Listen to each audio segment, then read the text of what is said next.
जब जंगल में पिसैन शिकार खेलने के लिए गए तो सिंह ने पिसैन के लिए मार करके उस मणि के लिए छुड़ा लिया। उधर से जा रहे थे जामवंत जी। जामवंत जी ने सिंह को मार करके उस मणि के लिए ले लिया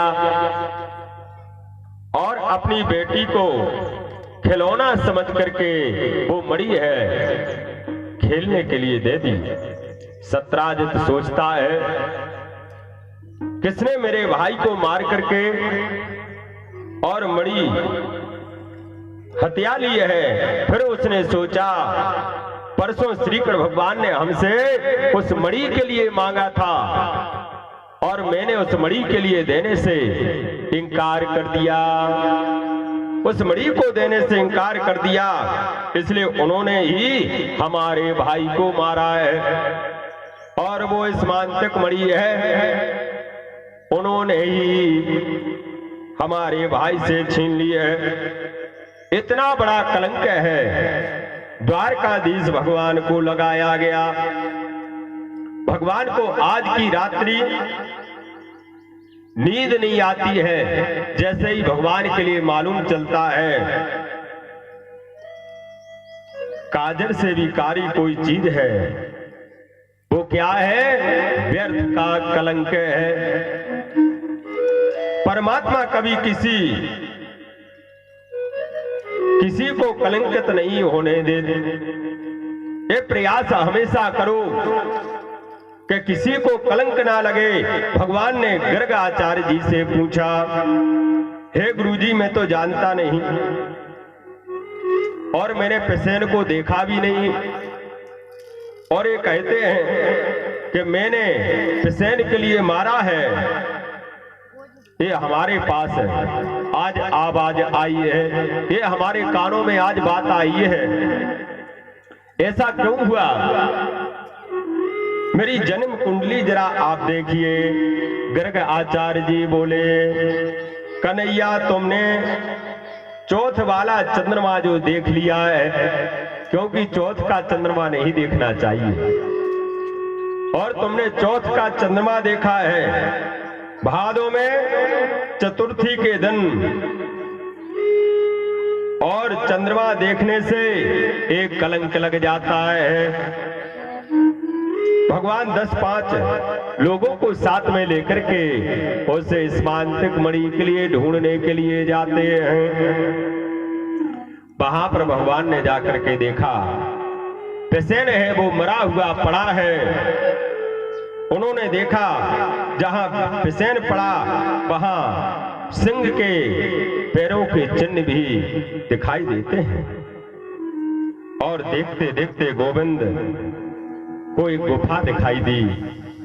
गोविंद ने सभी साथियों से कहा, आप लोग यहीं पर ठहरे, हम गुफा के अंदर जाते हैं। भगवान अकेले ही गुफा में जाकर के प्रवेश किया तो वहां पर जो जामवंत के बच्चे हैं भगवान को अपरिचित पुरुष देख करके और चिल्लाने लगते हैं, रोने लगे।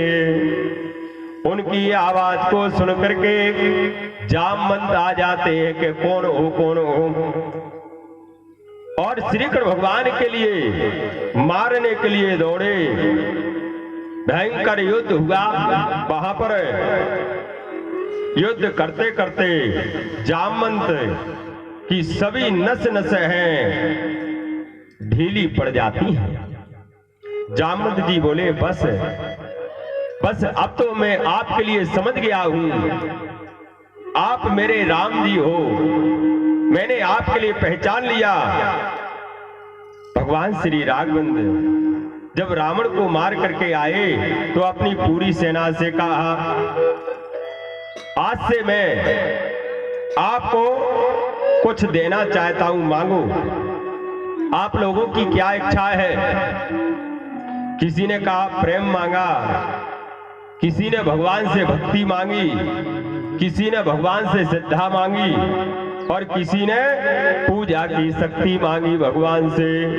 लेकिन जामवंत जी शांत बैठे रहे। प्रभु ने कहा, जामवंत जी आप भी तो मांगिए, आप क्यों चुपचाप बैठे हैं? जामवंत जी बोले क्या मांगू भगवान, रावण से हमने युद्ध तो किया नहीं और रावण की सेना मेरी टक्कर का कोई वीर नहीं था, मेरा कोई वीर नहीं था। अब आप देना चाहते हैं, जरा दो दो हाथ आपसे करने की इच्छा है, देखूं तो सही मेरे रघुवर में कितना बल है। भगवान ने कहा ऐसा नहीं हो सकता है, हे स्वामी, सेवक का युद्ध होना ये मर्यादा के अनुकूल नहीं है, पर तुम्हारी अभिलाषा है, हम तुम्हारी अभिलाषा के लिए अवश्य पूर्ण करेंगे। इसलिए प्रभु ने इशारा कर दिया कि तुम्हारी जो इच्छा है,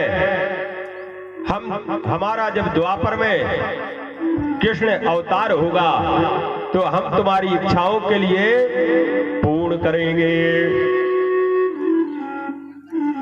जामवंत जी ने जैसे ही भगवान के लिए पहचान लिया, जामवंत की जो भी इच्छा थी भगवान ने आज पूर्ण की।